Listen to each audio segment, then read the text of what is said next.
প্ৰকৃততে আমি আজি নিৰ্বাচন আয়োগৰ ওচৰলৈ যাবলৈ যিসকলে বিজেপিৰ বিৰোধিতা কৰি আছো, যোৱা সময়ছোৱাত কংগ্ৰেছ দল, ৰাইজৰ দল, জাতীয় পৰিষদ, CPM, CPI, CPIML বা আমি একেলগে যোৱা সময়ছোৱাত বিভিন্ন কাৰ্যসূচী লৈছো। তাৰ ভিতৰত আজি এটা অন্যতম কাৰ্যসূচী, এখন শুদ্ধ ভোটাৰ তালিকা, ভাৰতীয় নাগৰিকৰ ওপৰত কৰা হাৰাশাস্তি, ধৰ্মৰ নামত বিভেদ কৰি ঘৃণাৰ ৰাজনীতি, নিৰ্বাচন আয়োগৰ যি SR ৰিভিজন, এই ৰিভিজনৰ যোগেৰে অসমত বিষবাষ্প বিয়পাবলৈ বিচাৰিছে আৰু তেওঁ সকলো ক্ষেত্ৰতে ধৰ্ম দেখে। আনকি নিৰ্বাচন আয়োগৰ দায়িত্ব হ'ল এখন শুদ্ধ ভোটাৰ তালিকা ভাৰতীয় নাগৰিকসকলৰ বাবে প্ৰস্তুত কৰি গণতন্ত্ৰক মজবুত কৰা। এই ব্যৱস্থাটোতো তেখেতে ৰাজনীতিকৰণ কৰে আৰু ৰাজনীতিকৰণ কৰি আমাৰ নাগৰিকসকলৰ মাজতো বিভাজন আনিব বিচাৰে। আৰু এইবাবেই আমি দেখা পাইছো যি ভোটাৰ তালিকাৰ তিনিটা বিষয় থাকে, 6, 7, 8, 7 নম্বৰৰ যোগেদি কাৰোবাৰ নাম সম্পৰ্কে ওজৰ আপত্তি থাকিলে তেওঁ সেইখিনি কৰিব পৰা যায়। আগতে আছিল যে যিটো ভোট কেন্দ্ৰ, সেই ভোট কেন্দ্ৰৰ বাসিন্দাই এই আপত্তি কৰিব পাৰে। পৰৱৰ্তী সময়ত সংশোধন কৰি দিলে গোটেই সমষ্টিৰ যিকোনো এজন কৰিব পাৰে।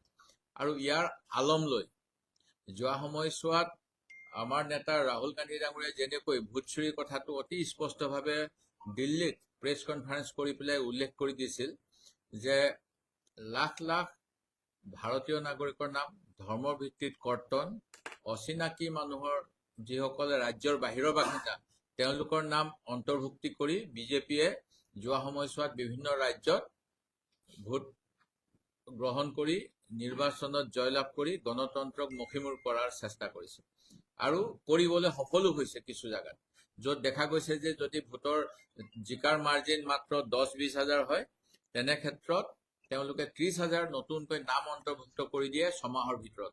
বিধানসভা নিৰ্বাচনত যদি কোনোবা এটা সমষ্টিত 2.5 লাখ ভোটাৰ আছিল, তাৰ 6 মাহৰ ভিতৰতে এনেকুৱা ধৰণে নতুন ভোটাৰৰ অন্তৰ্ভুক্তি কৰি 3 লাখলৈকে ভোটাৰ পয়দা কৰিছে বুলিয়ে কম, যে জন্ম দিয়াৰ ব্যৱস্থা কৰিছে। আৰু এই ভোটাৰবিলাকৰ বেছিভাগৰে একেজন মানুহৰে কেইবাটাও ভোট কেন্দ্ৰত অথবা তেওঁলোকক অন্য ৰাজ্যৰ পৰা তেওঁলোকৰ নাম ভোট চুৰ কৰি পেলাই কৰা হৈছে। আৰু এই ভোট চুৰি বৰ্তমান সময়ত অসমত আমি দেখা পাইছো। আৰু লগতে ভোট চুৰি বুলি ক'লে যে ভোটৰ অন্তৰ্ভুক্তি সেয়া তাকে নুবুজায়, মানুহৰ ভোটৰ তালিকাৰ যিসকলৰ নাম থাকিব লাগে নাম কৰ্তন কৰাৰ ব্যৱস্থা কৰিছে। আৰু এই কথাখিনি গোটেই অসমৰে বিশেষকৈ সংখ্যালঘু সম্প্ৰদায়ৰ বহুখিনি ভোটাৰৰ ক্ষেত্ৰত দেখা গ'ল। মোৰ সমষ্টিত মই ক'ব পাৰো শিৱসাগৰ জিলাৰ নাজিৰা সমষ্টিত যোৱা সময়ছোৱাত এজনো সন্দেহযুক্ত ভোটাৰৰ নাম ভোটাৰ তালিকাত নাছিল। অৰ্থাৎ মই 2011 চনৰ পৰা নিৰ্বাচনত প্ৰতিদ্বন্দ্বিতা কৰিছো। মোৰ কোনো এখন ভোটাৰ তালিকাত এজনো মানুহৰ বিপৰীতে ডি ভোটাৰো লিখা হোৱা নাই। আৰু ডি ভোটাৰ হলেই যে তেওঁলোক বাংলাদেশী হ'ব সেয়াও নহয়, তেওঁলোকে বিভিন্ন কাৰণবশত ডি ভোটাৰ হয়, যিটো পৰৱৰ্তী সময়ত হিয়াৰিঙৰ যোগেদি সেই ডি ভোটাৰৰ লেভেলটোও নাইকিয়া হয়। মই এটা উদাহৰণ দিছো। আৰু আমাৰ সমষ্টিত শিৱসাগৰত আপোনালোকে জানে আজান পীৰ চাৱাল দৰগাহ আছে।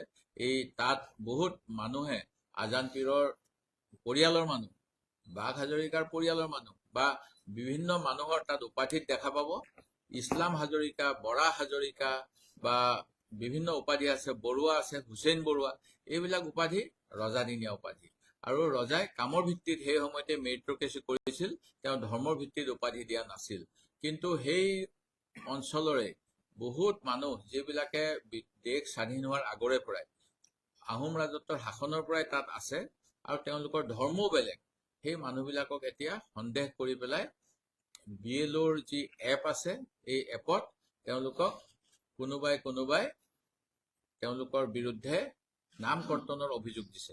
আৰু এনেকুৱা ঘটনা যে মই এটা উদাহৰণ দিলো মোৰ সমষ্টিত, তাত যিসকল বিজেপিৰ শপত গ্ৰহণ কৰিছে যে আমি গণতন্ত্ৰক ৰক্ষা কৰিম, তেনেকুৱা পঞ্চায়তৰ সভাপতি, টাউন কমিটিৰ চেয়াৰমেন, ৱাৰ্ড মেম্বাৰ বা দলীয় বিষয়ববীয়াই এই কামখিনি কৰিছে। আৰু অনুৰূপ ঘটনা খুব লাইভত ধৰা পৰিলে বকু চমৰীয়াৰ চক্ৰ যিটো CDC অফিচ সমজিলা আয়ুক্তৰ অফিচত ইয়াৰ পূৰ্বে ভোটাৰ তালিকাৰ যিসকল BLO সকলক ধৰ্মৰ ভিত্তিত NMS বদলাই দিছিল বজালি সমজিলাত, আৰু সেই কথাটো ইতিমধ্যে আপোনালোকৰ জৰিয়তে সংবাদ মাধ্যমত প্ৰকাশ পাইছিল। আমি এই গোটেই কথাবিলাক লক্ষ্য কৰিছো যে অসমত যিমান ধৰক ভোটাৰ তালিকাত সন্দেহযুক্ত আছিল তাতকৈ বেছি মানুহৰ নাম কৰ্তন কৰা হৈছে, আৰু তেওঁলোকক তিনিটা কাৰণত কোৱা হয় যে তেওঁলোকে পাৰ্মানেণ্টলি শিফটিং কৰিছে, যিটো একেবাৰে মিছা বা মৃত বুলি কোৱা হয়। এই গোটেইবিলাক খেলি মেলি কৰি আছে, আৰু যিটো নিৰ্বাচন আয়োগৰ নিয়ম অনুসৰি এনেকুৱা অভিযোগ পালে অভিযোগটো 21 দিনৰ ভিতৰত নিষ্পত্তি কৰিব লাগে। কিন্তু আমাৰ অসমত হিয়াৰিঙৰ অন্তিম তাৰিখ দিছে 2 তাৰিখ। আমাৰ 22 তাৰিখৰ দিনাখন আমাৰ ভোটাৰ তালিকাৰ আপোনাৰ যিটো মানে প্ৰচেছটো, সেই এপিল লোৱা বা এপিল বন্ধ কৰাৰ সেইখিনি হৈ গ'ল 22 তাৰিখে। 22 তাৰিখৰ পৰা 2 ফেব্ৰুৱাৰীলৈকে বোধ কৰোঁ 10 বা 12 দিন। এই 10 বা 12 দিনৰ ভিতৰত ওজৰ আপত্তি থাকিলে দিয়াৰ কথা আছিলে, আৰু হিয়াৰিং কৰি পেলাই তেওঁলোকৰ 10 তাৰিখে ফাইনেল তালিকা প্ৰকাশ হ'ব। ইপিনে এনেকুৱা ওজৰ আপত্তি থাকিলে 21 দিনৰ ভিতৰত নিষ্পত্তি কৰিব লাগে। এতিয়া কিছুমান জেগাত 20,000, 30,000, 40,000 এনেকেও আপোনাৰ কমপ্লেইন দিয়া হৈছে। সেই গতিকে এই কমপ্লেইনবিলাক যদিহে ইলেকশ্যন অফিচে সময়মতে ডিছপ'জ নকৰে, তেতিয়াহ'লে আগন্তুক যি নিৰ্বাচন হ'ব, যি অসমৰ বাবে নিৰ্ণায়ক নিৰ্বাচন, এই নিৰ্বাচনত বহু ভোটাৰে ভোট দিবলৈ সক্ষম নহ'ব পাৰে, যিহেতু তেওঁলোকক অন্যায় কৰি ভোট চুৰিৰ দ্বাৰা ভোটাৰ তালিকাৰ পৰা নাম কৰ্তন কৰা হ'ব। সেই গতিকে আমি আজি কেওটা ৰাজনৈতিক দলেই অসমৰ মুখ্য নিৰ্বাচনী আয়ুক্তৰ ওচৰলৈ এতিয়া যাম 2 বজাত, আৰু তেখেতক আমাৰ ওজৰ আপত্তিখিনি জনাম, আৰু এই সন্দৰ্ভত আৰু কিছু তথ্য আপোনালোকক অৱগত কৰিবলৈ আমাৰ ৰাইজৰ দলৰ বিধায়ক তথা নেতৃত্ব শ্ৰী অখিল গগৈ ডাঙৰীয়াক মই আগবঢ়াবলৈ অনুৰোধ কৰিছোঁ।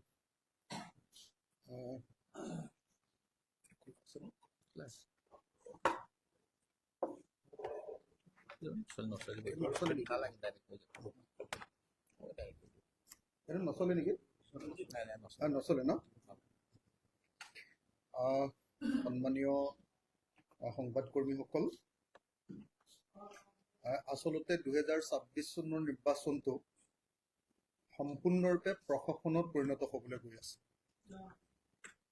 2026 চনৰ বিধানসভা নিৰ্বাচন আপোনালোকে নিজে দেখিবলৈ পাইছে যে একেবাৰে সম্পূৰ্ণৰূপে নিজৰ আয়ত্তলৈ আনিবৰ কাৰণে বিজেপি দলে গোটেই নিৰ্বাচনটোক সম্পূৰ্ণৰূপে এটা ফাৰ্চ বা প্ৰশাসনত পৰিণত কৰিব খুজিছে। তাৰ কাৰণে মই যোৱা 6 জানুৱাৰী তাৰিখৰ দিনাই আপোনালোকক জনাইছিলোঁ যে 4 জানুৱাৰী তাৰিখৰ দিনা দিলীপ শইকীয়া বিজেপি দলৰ সভাপতিজনে এখন ভিডিঅ' কনফাৰেন্স কৰি তাত স্পষ্ট কৰি দিছিলে যে অচ্যুত সিংঘালক অসমৰ 6 লাখ ভোটাৰৰ নাম কৰ্তন কৰাৰ দায়িত্ব অৰ্পণ কৰা হৈছে,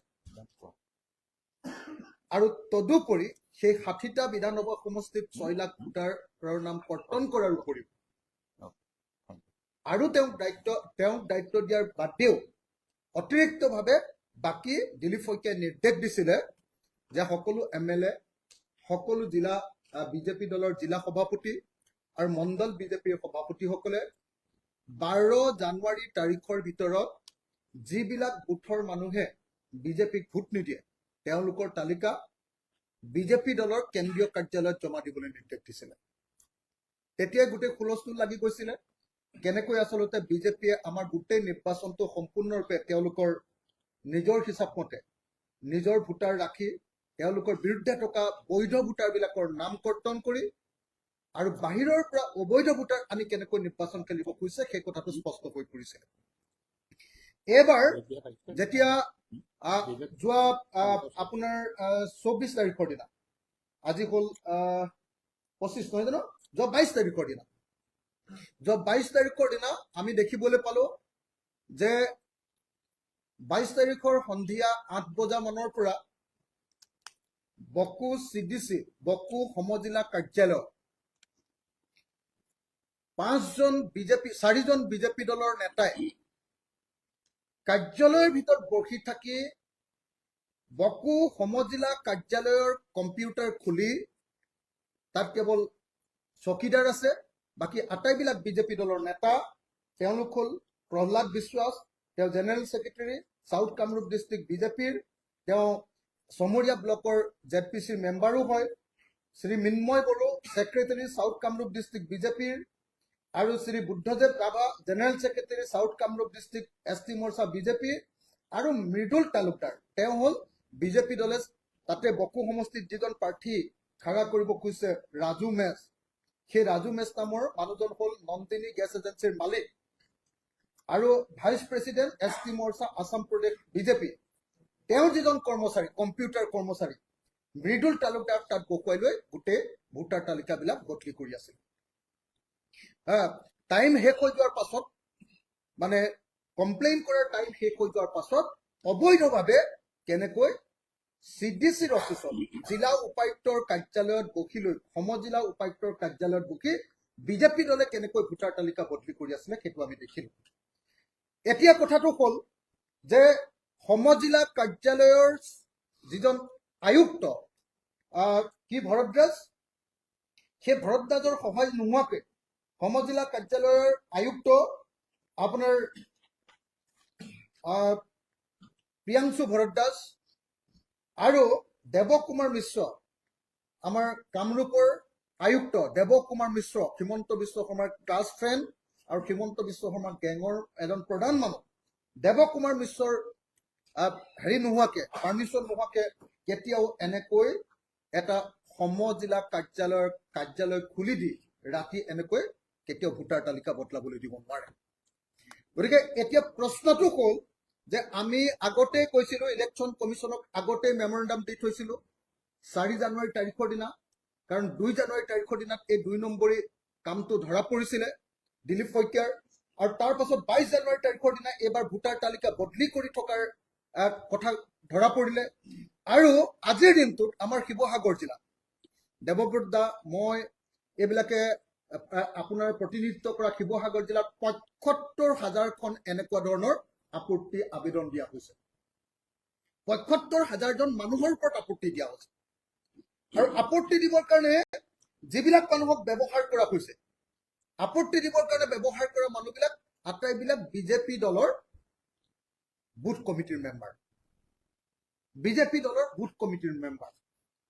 এজন বুথ কমিটিৰ মেম্বাৰৰ নামত কৰবাত 100জন মানুহকো আপত্তি দিয়া হৈছে যে এইবিলাক সন্দেহযুক্ত ভোটাৰ, এওঁলোকৰ নাম ভোটাৰ তালিকাৰ পৰা কৰ্তন কৰিব লাগে। মৃত ভোটাৰ বুলি দিছে, যিবিলাক মানুহ জীৱিত হৈ আছে কাৰ্যালয়ত গৈ গোটেই মানুহবিলাকে হাল্লা লগাইছে যে আমি কেতিয়া মৃত্যু হল। কিছুমান ভোটাৰক আপোনালোকে সকলোৱে জানে যে শিৱসাগৰত আমি তেওঁলোকে কৈ থকা সন্দেহযুক্ত অচিনাকি তথাকথিত সন্দেহযুক্ত মানুহ বুলি কৈ থকা মিয়া মানুহ শিৱসাগৰ জিলাখনত নাই। 2-এজন কোনোবা মানুহ যদি গৈ কোনোবাই তাক যদি ভাড়া ঘৰ লৈ আছে, তেনেকুৱা 2-এজন কৰবাত ডেফিনেটলি থাকিব পাৰে। কিন্তু শিৱসাগৰ জিলাখনত ৭৫,০০০ হিমন্ত বিশ্ব শৰ্মাই চাৰ্টিফিকেট দিয়া, খিলঞ্জীয়াৰ চাৰ্টিফিকেট দিয়া, থলুৱাৰ চাৰ্টিফিকেট দিয়া গৰীয়া আৰু মৰীয়া মানুহ, যিটো দেৱব্ৰত শইকীয়া ডাঙৰীয়াই, আমাৰ বিৰোধী দলৰ নেতা দেৱব্ৰত শইকীয়া ডাঙৰীয়াই স্পষ্ট ভাষাত কৈছে যে তেওঁলোক হয়তো আহোম যুগৰ পৰা বহুত মানুহ বসবাস কৰা মানুহ। সেই মানুহবিলাকক এতিয়া ৭৫,০০০ মানুহৰ ওপৰত এনেকৈ কমপ্লেইন দিয়া হৈছে। আমাৰ শিৱসাগৰ বিধানসভা সমষ্টিৰ দিচাং ধায়ালি নামৰ পঞ্চায়তটোত ৰিৰিয়া নামৰ গাঁওখনত 109জন মানুহৰ ওপৰত, সেইবিলাক আটাইবিলাক মৰীয়া মানুহ হয়, অসমৰ খিলঞ্জীয়া মৰীয়া মানুহ হয়, তেওঁলোকক 109জনৰ ওপৰত দিয়া হৈছে। ডিমৌমুখত 60জন, এইটো একদম 100% তেওঁলোক হয় মৰীয়া মানুহ। মঠাডাঙত 92জন, তেওঁলোক গৰীয়া মানুহ, যিটো হিমন্ত বিশ্ব শৰ্মাই খিলঞ্জীয়া চাৰ্টিফিকেট দিছে। বাগলত 100জন মানুহ, চাউলকুৰা পঞ্চায়তত 167জন মানুহ, কোঁৱৰপুৰ পঞ্চায়ত 137জন মানুহ। এনেকৈ আটাইবিলাক এতিয়ালৈকে লিষ্ট অহা নাই। কালি কমেও 2-3 হাজাৰ মানুহে আহি আপোনাৰ ইলেকশ্যন কমিশ্যনৰ সন্মুখত আহি চিঞৰ বাখৰ লগাই আছে যে আমি কেতিয়া মৃত্যু হল। এতিয়া এনেকুৱা কৰা হৈছে, দুটা ধৰণে কৰা হৈছে। এটা হ'ল যে বিজেপি দলৰ কোনোবা মানুহ অথবা একেবাৰে অচিনাকি মানুহ, বিজেপি দলৰ লগতো যুক্ত নাই, মই সেইদিনা মৰিয়নি সমষ্টিলৈ গৈছিলো। মৰিয়নিত আমি দেখিলো নকছাৰীত তাত বিজেপি দলৰ লগতো যুক্ত নাই দুগৰাকী আদিবাসী মহিলা আৰু পুৰুষৰ নামত একেবাৰে ভিতৰত থকা বেমাৰী হৈ পৰি থকা মানুহৰ নামত তাত 131 জন মানুহৰ নামত কমপ্লেইন প্ৰদান কৰা হৈছে। দুজনৰ নামত দুজনে কমপ্লেইন কৰিছে। তাৰপিছত কোনে কমপ্লেইন কৰিছে চোৱাৰ পাছত দেখা গ'ল যে এই আদিবাসী মানুহজন একদম মৃত্যু হওঁ অৱস্থাত আছে। তেওঁতো সেইবিলাক কথা গমেই নাপায়। যেতিয়া মানুহ গৈছে তেওঁতো বুজিয়ে নাপায় মানে ভোটনো কি, ভোটাৰ শ্লিপনো কি, কমপ্লেইননো কি, সেইবিলাক বুজি নোপোৱা মানুহৰ নামত এনেকে কমপ্লেইন দি থৈছে। তদুপৰি কি কৰিছে, এইবিলাকতো আগতে 22 তাৰিখৰ আগত কমপ্লেইন দিলে, 22 তাৰিখৰ পাছতো আকৌ অনলাইন কমপ্লেইন কিছুমান কৰি থৈছে, যিবিলাকত আকৌ কমপ্লেইনেণ্টৰ নামেই নাই। গতিকে দেখা গৈছে যে লাখ লাখ মানুহ, গোটেই অসমত লাখ লাখ মানুহ এনেকুৱা নাম কৰ্তন কৰিবৰ কাৰণে এনেকৈ অভিযোগ দিয়া হৈছে। আৰু অভিযোগবিলাক ইতিমধ্যে আপোনালোকে শুনিলেই যে অভিযোগৰ হিয়াৰিং দিবৰ কাৰণে লাষ্ট ডেট দিয়া হৈছে 2 তাৰিখ, অহা 2 ফেব্ৰুৱাৰী। লাষ্ট ডেট যদি 2 ফেব্ৰুৱাৰীত আছে, কিছুমান মানুহ আজি আমাৰ উজনি অসমৰ বেংগলোৰত কাম কৰি আছে, কিছুমান মানুহ চেন্নাইত কাম কৰি আছে, কিছুমান মানুহ কেৰেলাত কাম কৰি আছে, কিছুমান এনেকুৱা খুজা মোজা মানুহ যিবিলাক মানুহে কেতিয়াও কমপ্লেইন তেওঁলোকে দেখিয়ে পোৱা নাই এতিয়ালৈকে।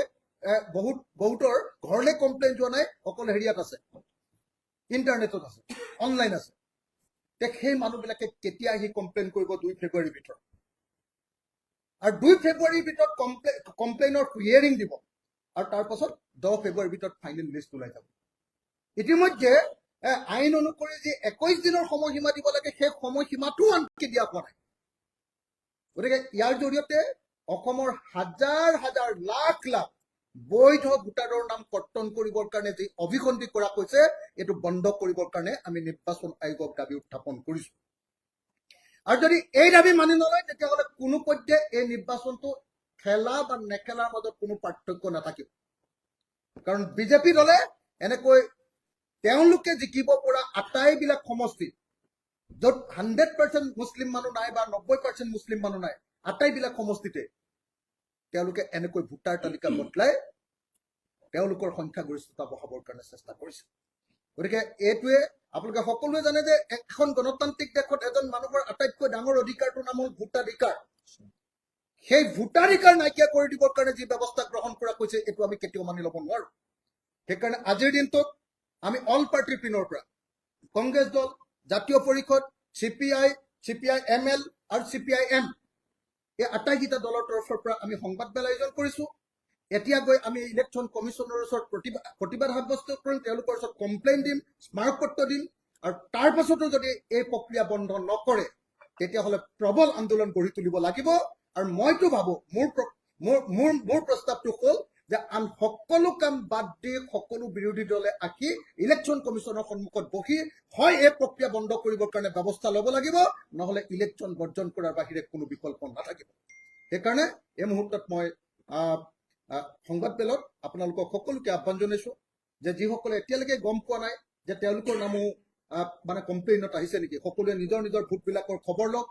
2 ফেব্ৰুৱাৰী তাৰিখৰ ভিতৰত হিয়াৰিং দিবলৈ আগবাঢ়ি যাওক 2 ফেব্ৰুৱাৰীৰ ভিতৰত। আৰু 10 ফেব্ৰুৱাৰীত তেওঁলোকৰ যিখন ফাইনেল লিষ্ট ওলাইছে তাত কিবা গণ্ডগোল হৈছে নেকি এতিয়াই চাই লওক। আৰু চাই লৈ দৰকাৰ হ'লে যিকোনো এটা পৰিস্থিতিৰ কাৰণে সাজু হওক, যাতে আমি সমগ্ৰ অসমত ব্যাপক প্ৰতিবাদ কৰি এই অবৈধ প্ৰক্ৰিয়া বন্ধ কৰিব পাৰো। ৰাহুল গান্ধী ডাঙৰীয়া ইমান দিন ভোট চুৰিৰ কথা কৈ আছিলে, এতিয়া আমি সন্মুখত ভোট চুৰি দেখিলো।